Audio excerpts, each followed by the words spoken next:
Hello friends, welcome back to the channel. If you're new here, welcome. My name is Trina, and in today's video it is going to be another reading vlog. And let's just get right into it, because this video idea that I have is like out of a whim.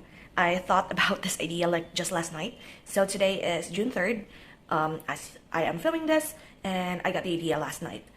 Mainly because I was trying to look for a particular book that I wanted to read, hopefully like knocking out a few TBR items from my TBR list video that I had up a few weeks ago, and I was kind of feeling uninspired to read any of them, sadly.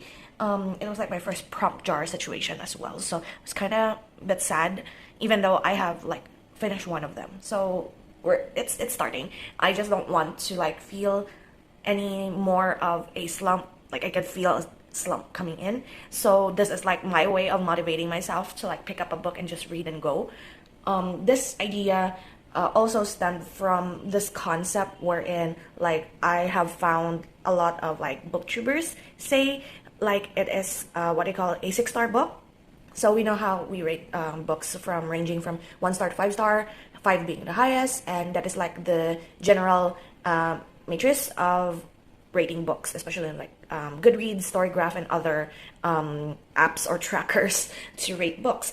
And my idea for this elusive like 6-star book is, I think what I believe to be a 6-star book is that it is very much, of course it's always subjective, but this is the type of book the reader in particular is like obsessed with this book, like will recommend this anytime. It might not be like the favorite of the masses or like the currently trending book, however it like means something to the reader, and I want to find my own 6-star book. So what I have here in front of you is like, this is the same jar and like type of paper that I did for my June TBR. However, I wrote like a bunch of titles here with their authors that I think I will rate these books as 5-star, but hopefully out of the number of 5-star books that I might possibly read for like this whole series project, this is going to be like a series, like finding my 6-star book, and like I placed it in here hoping that one of them will be a 6-star book. So not necessarily like throughout like this series of vlogs that I will be filming for you guys and showing you the journey, not all of these books that I'm picking up will be from these jar prompts. There might be something that will come out in 2024 or however long this will take me. There might be something out in the market, brand new book that will become my 6-star read. So this is like the first of a series of reading vlogs in order to find that particular book for me, or books. We'll know eventually. So what it is that merits a book to become a 6-star book for a particular reader can be different for each and every reader, but I did have like some sort of a criteria for this whole process, just so we could like streamline it and identify, and be easier for us to identify whether or not this counts as a 6-star rather than just a 5-star. So I prepared like 5 points that I'm looking for a particular book to know. Like these are broad strokes. So we're beginning with the first criteria that I wanted for the book. One being the characters. I am very much particular with the voice of not only the main character but also the supporting, as well as if there's an antagonist, then the main antagonist. Their motives, their motivations, their actions, the way they speak, their humor, if there is humor, and like how they go around and live in the world that they live in. There are cases wherein like there are unreliable narrators, but somehow they also work. There are narrators that are actually antagonists, and I want to see how these characters interact with the world in particular in these books, and I'm quite picky when it comes to that. I don't really agree much with like narrators who are intentionally and are supposed to be difficult to work with, because I read for like enjoyment, of course, is number one. So I don't really like to read something, or won't consider something as a 5-star if I don't like how the narrator or the characters speak. Number 2 in my criteria is the pacing. I do enjoy any sort of pacing, be it fast, medium, or slow. However, I would hope that if ever the book is slow pacing, I did write it down. It may be slow burn, but I hope that the payoff of the pacing will be worth it. and if there's like a plot twist or a payoff in the end that merits it being a slow burn sort of book, then I will enjoy it. But usually I am going for like middle to fast-paced books. Anyway, my favorite genres are oftentimes gothic horror, thriller, psychological, detective stories. So most of them are like medium to fast-paced. So we'll see, because I do have a lot of genres in here that are not just the genres that I usually gravitate to. The third one is going to be content, or the substance, the conflict, whatever the premise of the story is.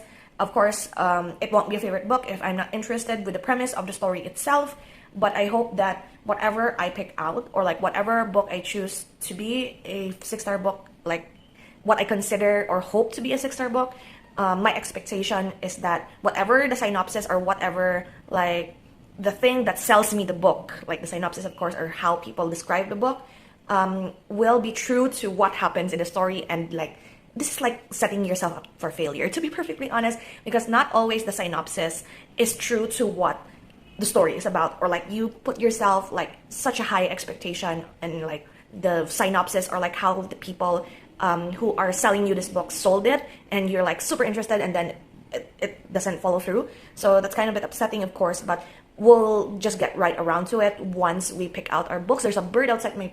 Okay, I'm sorry. There was a bird like almost going into my window, so I was like surprised. But in any case, that is the third criteria. The fourth criteria, of course, is like something that I always like in a book, the plot twist or the payoff. I would like to have a good WTF moment. Like there's always this hope in my heart wherein a book would surprise me. Like this also happens when I like watch a movie or a series or anime. Like I really want to have like that twist, some sort of a climax. Of course, it's like every time with storytelling wherein you have an intro, a body, a climax, and eventual ending or outro, like any way of like writing stuff. And always there's some sort of like being very predictable when it comes to like, there's so many books out there already, and that once you read so much, the like you start to expect or start to know what it's coming up, and nothing surprises you anymore. So you kind of like becoming jaded or becoming desensitized when it comes to horror or something like a plot twist or like something gory or something. So I don't know. That is one of the criteria that I have as well.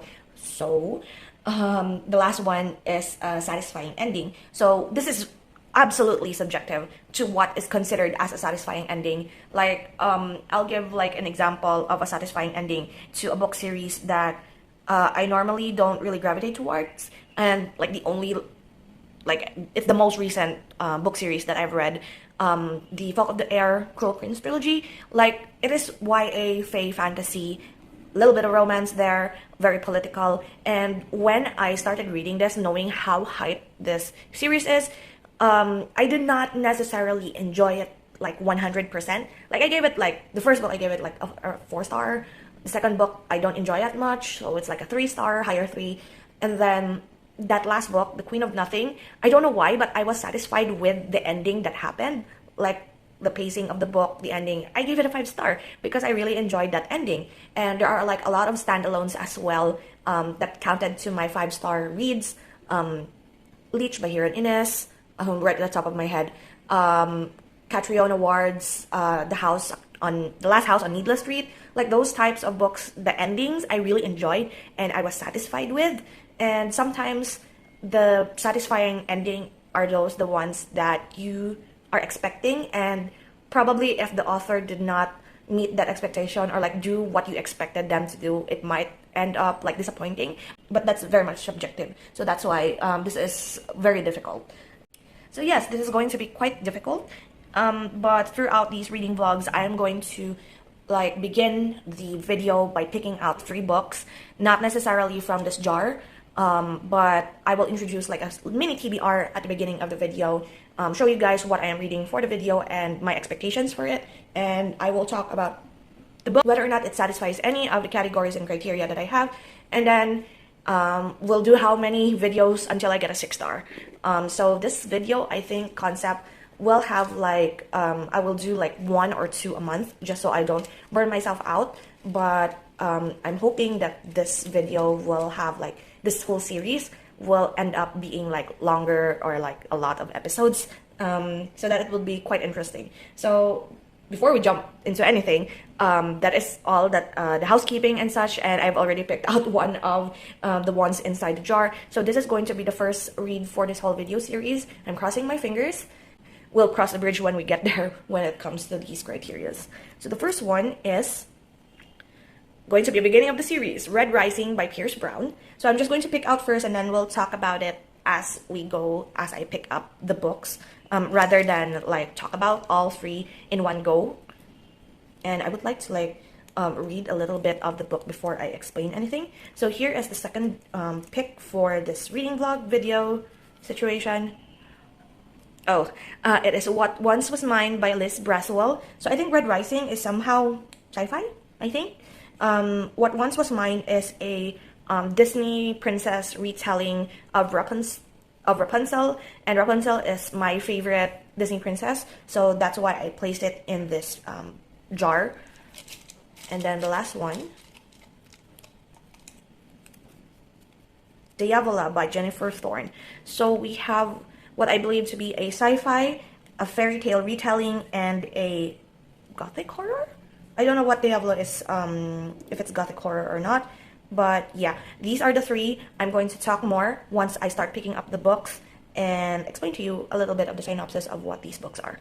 Okay, so my first read for this reading vlog is going to be Diavola by Jennifer Marie Thorne. It is 4.02 ratings on Goodreads as I am filming this video. And I believe by reading the synopsis, so this is like a family gathering that is happening in this villa that is somehow maybe cursed, and I'm really like appreciating the warning in the Goodreads app, wherein it's a warning may invoke feelings of irritation, dread, and despair that comes with large family gatherings, because yes, that really does happen. So this is like kind of spooky family issues, I guess, and like this cover is horrifying, and so that is like the mood that we have here. 296 pages. I do have this on mobile, or like in my phone rather, and it was first published in March 26, 2024, so it's quite recent. So this is the first book that we're going to read. I'm going to come back if I have any more updates to reading this book.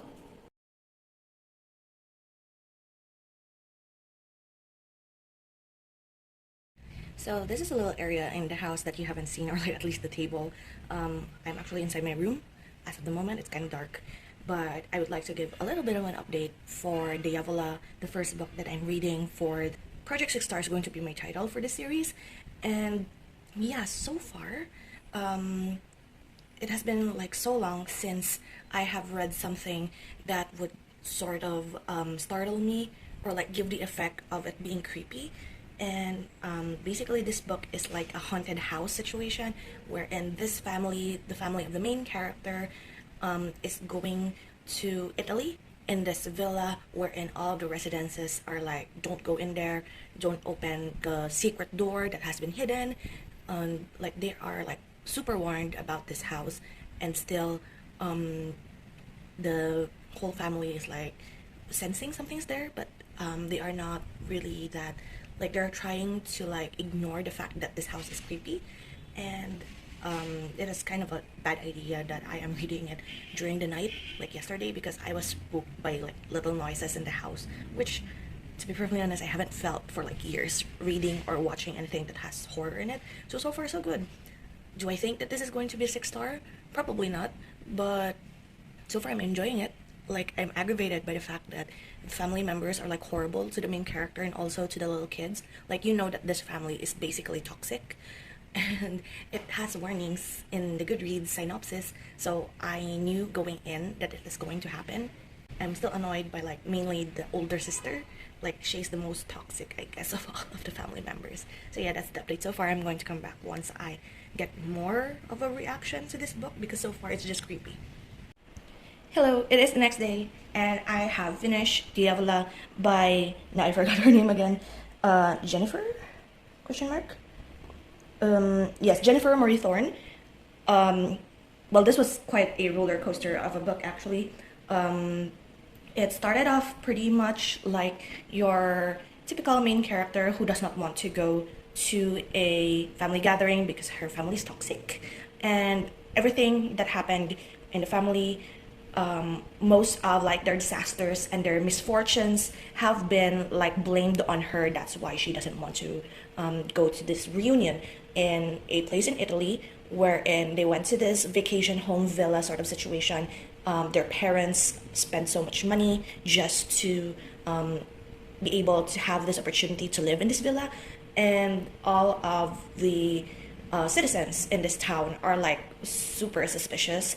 They have been warning some of the members of the family to not go there, or at least the main character was told to not go there or not stay there, but the family doesn't listen. They think that the main character is just a little crazy person, and even all of the stuff that happened in this supposed haunted house, haunted villa, they just brush off as like a prank of the main character. So you could already tell by the synopsis and by the warning that this is like a big toxic family. It really is.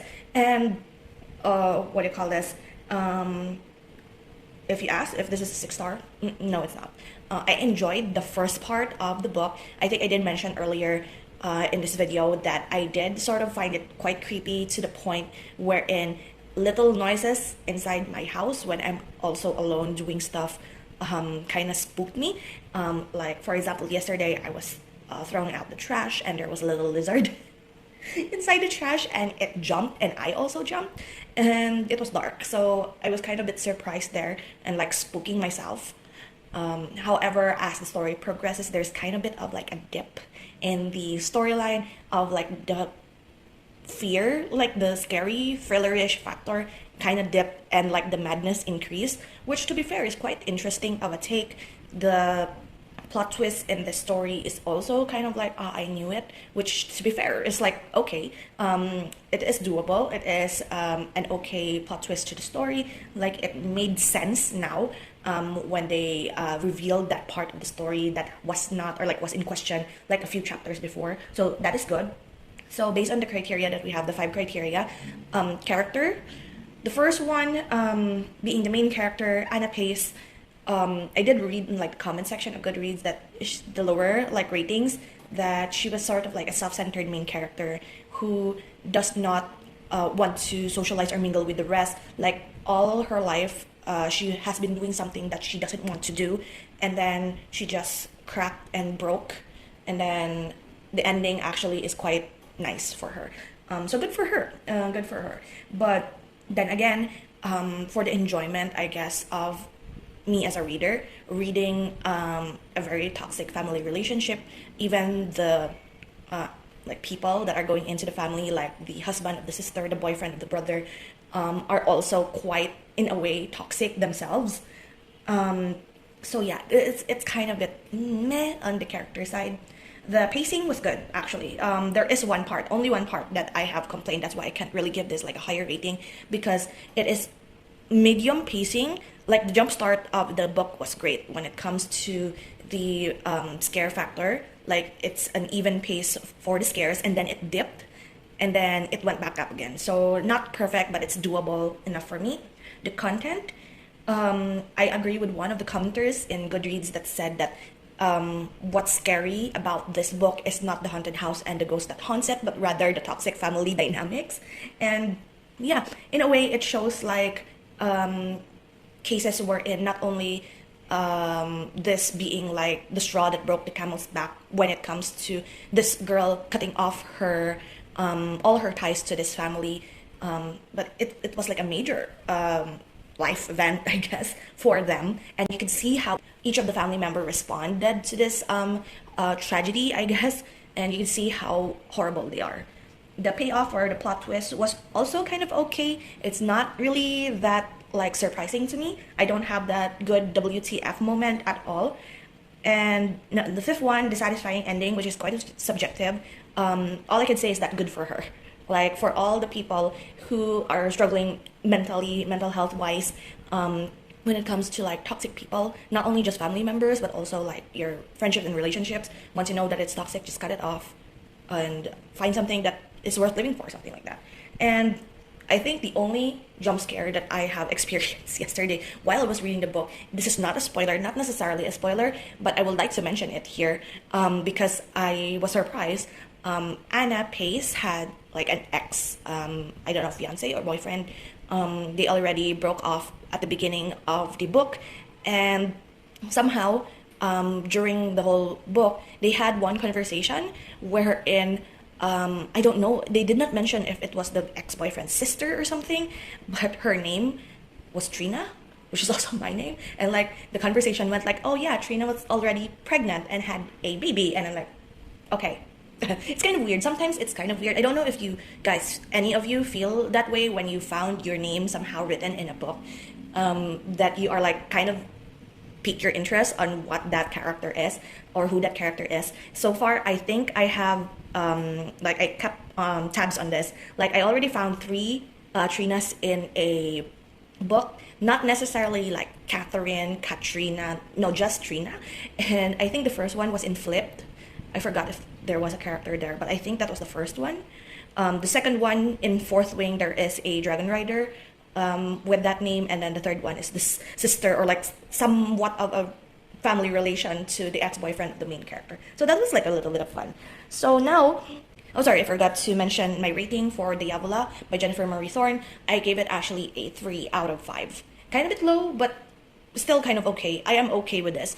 There are like, it started off like in my rating quite high, and then I deducted points along the way. Like usually that's how I read or like know how I would rate a book. I start each reading with the expectation of it being a 5-star, at least a 5-star. Like this is like setting yourself up for failure, but that's how I grade, or like not grade sounds horrible, but rate a certain book. I start off with 5-star, and every time something annoys me, I kind of like deduct a few points, and something moved. Why is this like creeping me out? But in any case, I'm going to pick up the next book, one of the 3 that we have picked.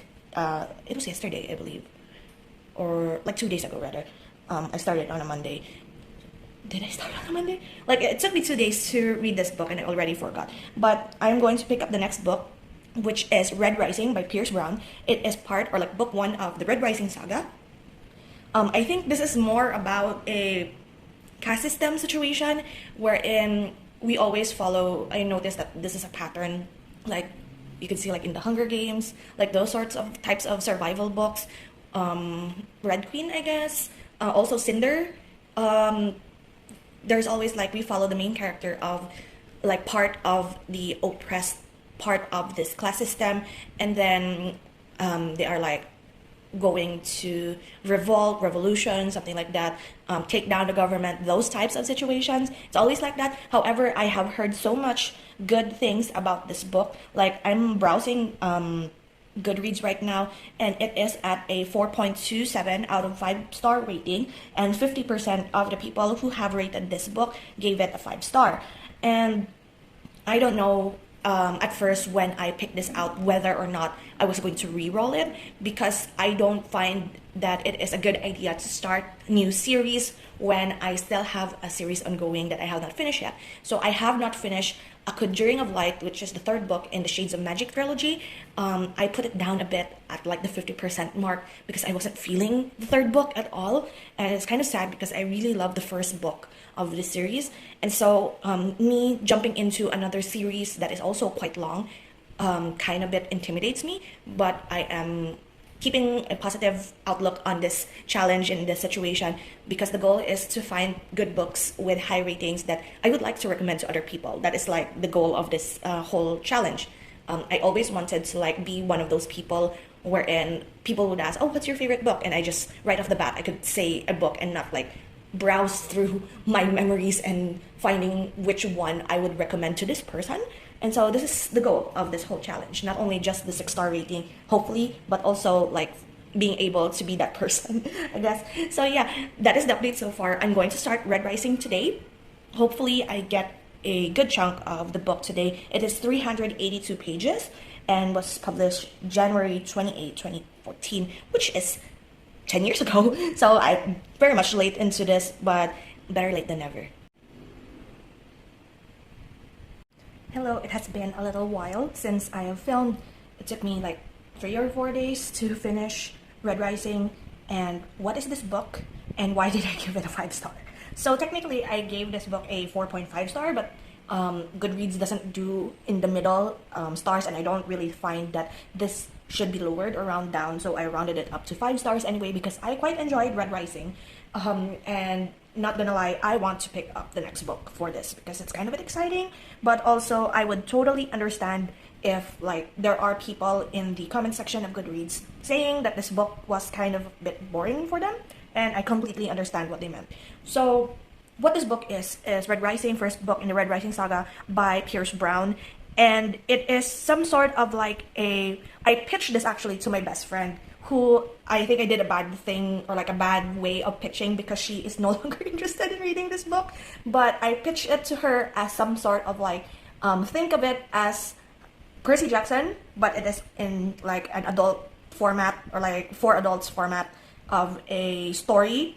They are not demigods, but they are like doing very gruesome capture the flag situation for this first book.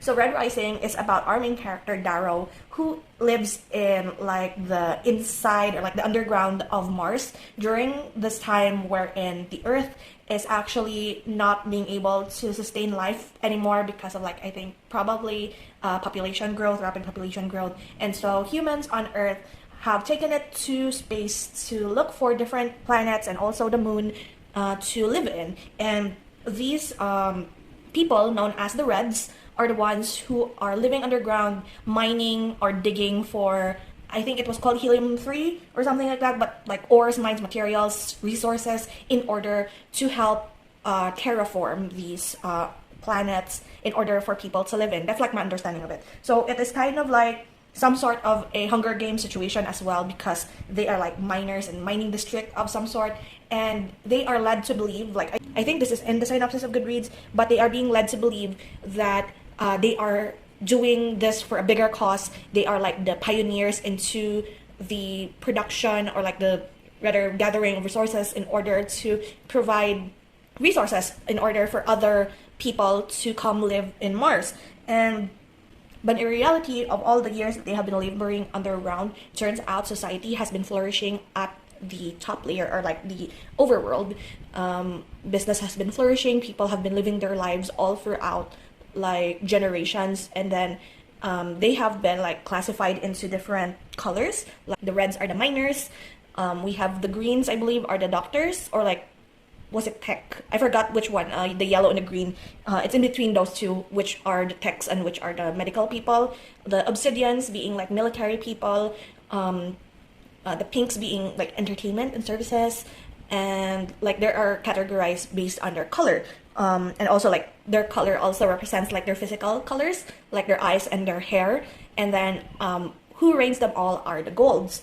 And so because of like a rule that has been broken, and then they discovered that this whole society has been flourishing above them while they are slaving down underground. Main character has been like chosen, I think, to become like some sort of a spy for these golds, and like this whole book is them trying to make the main character fit in with the youth of the golds and trying to get him into a position wherein he could hold power and possibly stage a revolution against these golds. And the first book, I did not expect it to actually be like, I didn't even read much of like the synopsis even, or like reviews of people, as long as I know that they say that this is a good book, and that if you're interested in like military strategies, which I slightly am, and also sci-fi, then you would like this book. And to be fair, I quite enjoyed it. I don't know if this is like my own thing or like many people would feel this way as well, because I don't think anyone would say that this is an easy to read book, because I think it's not. But to me, it was like, it flew by really fast for me, even though it took me like 4 days. I did like stop for a bit to rest and do something else for like the day and like read it before going to bed, and I really enjoyed it. They are like divided into these different houses. Like I said, it's almost like Percy Jackson, but like the Roman side, because they are like Ares, Juno, Jupiter, Minerva, like of course the Roman side to the Greek gods, and then they are doing this like whole scenario wherein they are either going to enslave their other fellow classmates, students, and like there are proctors and video footage of them performing in this like cutthroat situation in order to land themselves in an apprenticeship or a job once the whole thing is finished. And it was like full of betrayal, full of like weird stuff. It was crazy, and I actually enjoyed it. So I gave it a 4.5, rounded up to 5. So for my categories that I have, character wise, I really liked it. Plot wise, it's good. The wow factor, pretty much okay. I was surprised at one point, but it was like it's a good addition to the story. What else did I add again? I forgot. I don't have my notes with me here. But I will put it on screen like my ratings for each of the categories. And I think the only lacking thing is that it's the pacing. Like it is okay, but there are like in the middle of like me reading some of the scenes and scenarios, it's kind of like you could like cut this off. Like I don't think this is necessary, but still, I think it's still world building at that point. So yeah, I have finished the second book for this 6-star project, and I have actually proceeded to the next book, which is What Once Was Mine. It is supposed to be like a retelling of Tangled. Rapunzel is my favorite Disney princess, and I was curious to see what this is about. And I'm not going to lie that I was thrown off with the first chapter, or like the first intro to this book being a girl who is hospitalized with a very dire sickness, and then it is this situation wherein her brother was going to read her the story of Rapunzel but got tired of like the actual story, so he made a version of the Rapunzel story by himself. And it's kind of a bit of a weird reading pacing, I guess, wherein we are like reading into this scene and I can imagine it in my brain. Like I love this like I love the movies.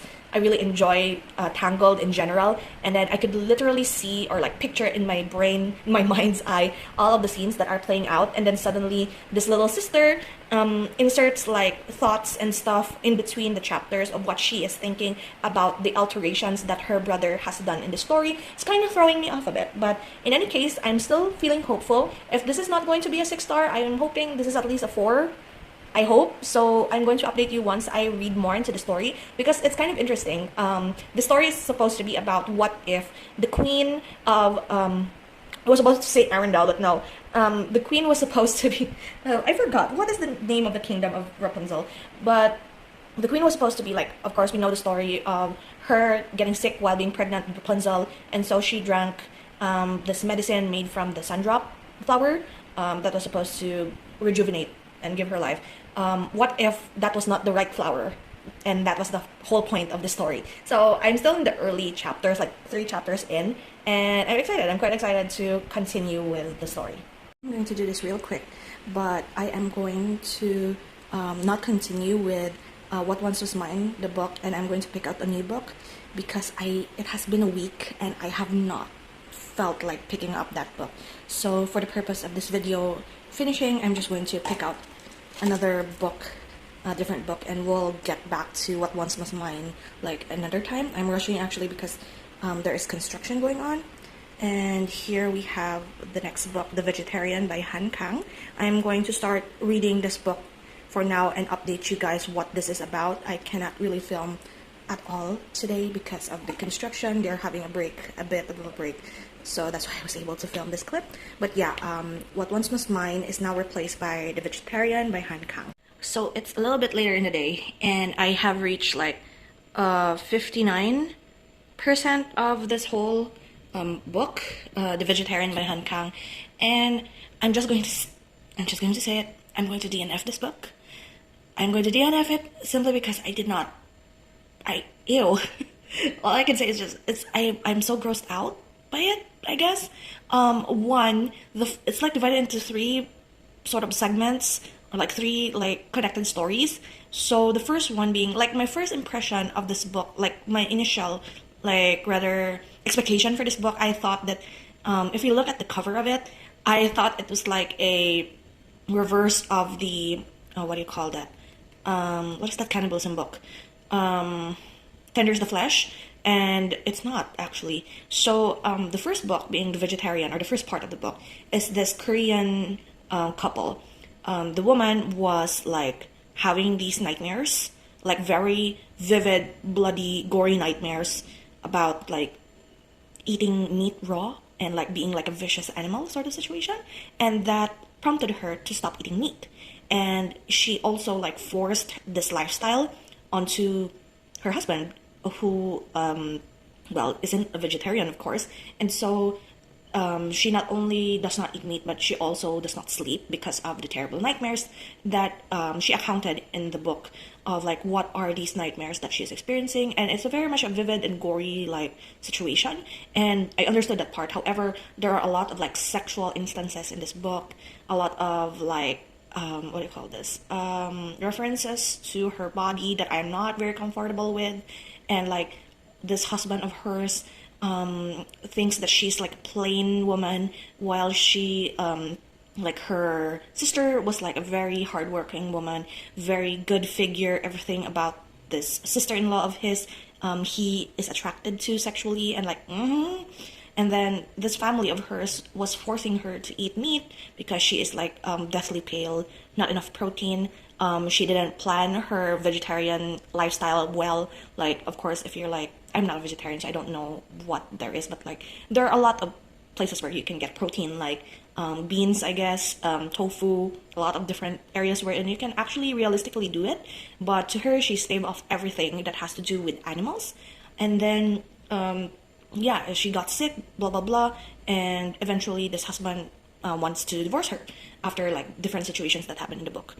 The second part of this happens like a few months after that incident, and this sister-in-law, like the older sister of this woman who is the vegetarian, it's her turn, like her story with her husband. And her husband is this artist, like he could do whatever he wants, while the wife is like doing job in this cosmetic industry. Like she's the only one having like has an income, while he is doing all of this artsy stuff. And then this moment that I say that I don't want to do this anymore is that this artist is lusting over the vegetarian. So basically, you could say that these two sisters and their husbands, the husband of the vegetarian wants this cosmetic woman, which is the older sister of his wife, and then the husband of the cosmetics brand owner is wanting the vegetarian, which is his sister-in-law. And like it's there's like a lot of weirdness in here, a lot of stuff that he himself like mentions, like he has this project that he wants to do, but it is like it's not even borderline, it is actual pornography. And like he is like justifying in itself, like he's saying to himself, justifying his means, like this is art basically, and that's what he says to himself, which I'm giving up on that. So I am DNFing the book. So basically this whole Project 6 Star is not what I expected to start. Like, so we have like our first book, Diabla, which I put a 3-star. Our second book, which is Red Rising, I gave it a 4.5, rounded up to a 5-star, which is still good. At least I have like a 4, high 4 to 5-ish book. And then the last book that we have here, I am DNFing. So not a good start to our Project 6 Star situation. However, it's not over, I guess. I will still do this, continue to do this. Not sure if I'm going to fit in another Project 6 Star video for June, or if the next time you're going to see this sort of video, it's going to be the month of July. So we'll see, and I hope you enjoy this roller coaster of emotions that I have. I still have a good book, so, and like a book, like a good start to series. So I'm quite optimistic in continuing with the Red Rising saga, so that's a good sign that is brought upon by this like whole series, because I don't think I will be able to like force myself to start Red Rising if I did not pick it out for this video. So that's a good sign, and that is it. Thank you so much, and I will see you in the next video. So until then, guys, take care, and